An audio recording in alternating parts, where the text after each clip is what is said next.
Hi, my name is Kendra Williams, and for my micro teaching assignment, I want to focus on the theory of moral development by Kohlberg. The reason I chose this topic was because currently I teach in a high needs school. I've taught in a high needs school for 3 years, and my current assignment is in Overtown, Miami.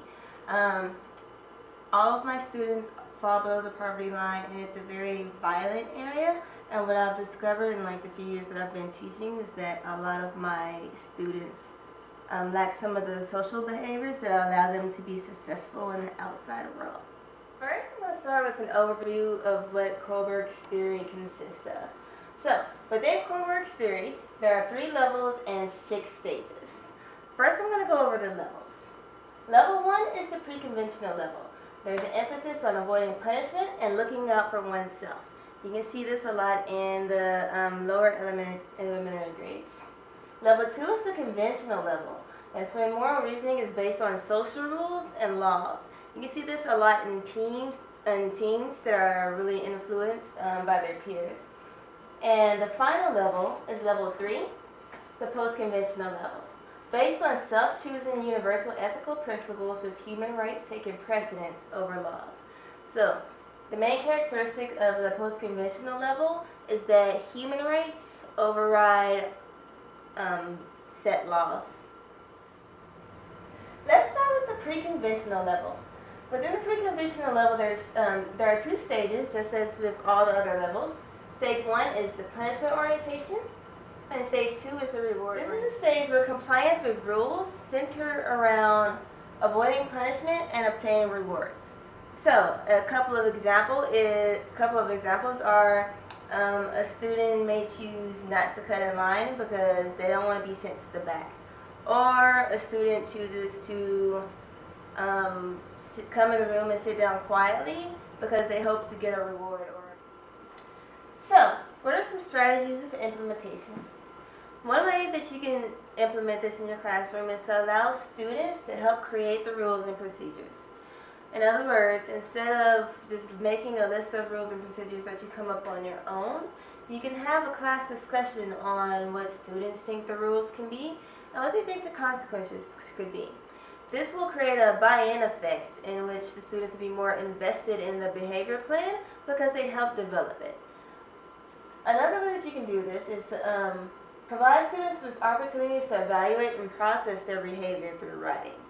While I did put emphasis on writing, it doesn't necessarily have to be that way. For example, I teach kindergarten.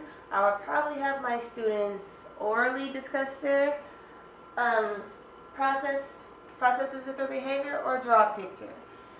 The point is that students have a time and space to sit and think out on why they chose to act a certain way, and just to process what's right and wrong in their eyes and figure out what motivates them.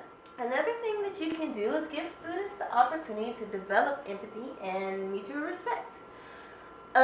This probably is the most powerful thing that one can do, and it's probably also the most difficult to implement.